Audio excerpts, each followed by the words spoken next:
छत्रपती शिवाजी महाराजांचा राजकोटच्या किल्ल्यावरील पुतळा हा कोसळला होता आणि तेव्हा अवघा महाराष्ट्र हळहळला होता आणि संतप्त सुद्धा झाला होता। अनेक तीव्र स्वरूपातल्या प्रतिक्रिया महाराष्ट्रभर उमटत होत्या। मात्र हा पुतळा नेमका कुठल्या कारणामुळे कोसळला याचं काम नीट केलं नव्हतं का याबद्दल आम्ही सुप्रसिद्ध मूर्तिकार राम सुतार आणि त्यांचे सुपुत्र अनिल सुतार यांना विचारलं असता जय महाराष्ट्र टीव्हीच्या the encounter with Vrushali Kadam या विशेष कार्यक्रमामध्ये ते बोलत होते। या संदर्भात त्यांनी उत्तरं दिलेली आहे। तर आधीच्या पुतळ्यामध्ये संबंधित कंपनीने साधं स्टील वापरलं होतं, तसंच वेल्डिंग सुद्धा या पुतळ्याचं नीट झालं नव्हतं असं सुतार यांनी म्हटलेलं आहे।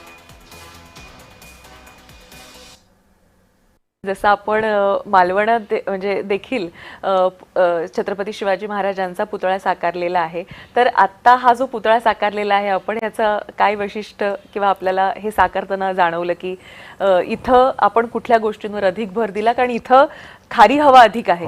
हो, तर IIT कडून आम्हाला म्हणजे IITला जेव्हा सांगितलं की असं आम्ही स्ट्रक्चर डिझाईन करतो आहे आणि ते कुठला ब्रॉन्झ वापरायला पाहिजे, मग त्यांनी रेकमेंड केलं की C903 म्हणजे जे सरदार पटेलच्या स्टॅच्यूमध्ये वापरला तेच मेटल वापरायला पाहिजे। आणि पण आतलं स्टील जे आहे ते आम्ही SS316 वापरलं आहे, म्हणजे खूप चांगलं हार्ड स्टील आहे ते आपण वापरलं त्याच्यामध्ये, म्हणजे त्याच्या म्हणजे गंज नाही लागणार हवेमुळे आणि ब्रॉन्झ व्हायला नको। हां, तर खारी हवा जी असते अशा हवेमध्ये एखादी कलाकृती एखादी आकृती जर तग धरून दशकांहून दशक जर आपल्याला ठेवायची असेल तर त्यासाठी म्हणून आपण कशा पद्धतीचे अधिक उपाययोजना करतो। म्हणजे जसं मी म्हटलं की केवडियाचं जे वातावरण आहे ते उष्ण आणि दमट आहे, इथं खारी हवा आहे, पाऊस अधिक आहे। हो, तर म्हणून तर 316 सगळ्यात चांगलं स्टील आहे आणि मग ते आपण वापरलं त्याच्यामधल्या स्ट्रक्चरसाठी। आणि बाहेर C903 जे मेटल आहे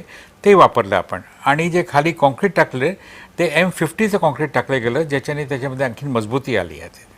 बरं, आधीचा जो पुतळा होता बनवलेला तो नेमका कुठल्या गोष्टी कमी पडल्या असतील त्याच्यामुळे पडला? म्हणजे मी बघून आलो होतो स्टॅच्यू पडल्यानंतर, त्याच्यामध्ये जे लोखंड वापरलं ते साधं लोखंड वापरलं होतं, जे माइल्ड स्टील असतं ते, त्याच्यामध्ये म्हणजे स्ट्रेंथ नव्हती, त्यामध्ये वेल्डिंग ही भरपूर नव्हती, जसे कंटिन्युअस वेल्डिंग असायला पाहिजे त्याला मजबूती आणण्यासाठी।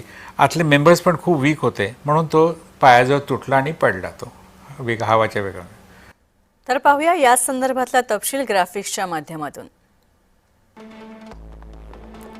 आधीचा पुतळा का पडला त्याची कारणं आपण जाणून घेऊयात। C3903 या श्रेणीतलं कॉपर वापरा असा सल्ला IIT मुंबईनं आम्हाला दिला होता। तर हे उच्च प्रतीचं कॉपर असल्यानं ते अधिक काळ टिकतं असं मत होतं।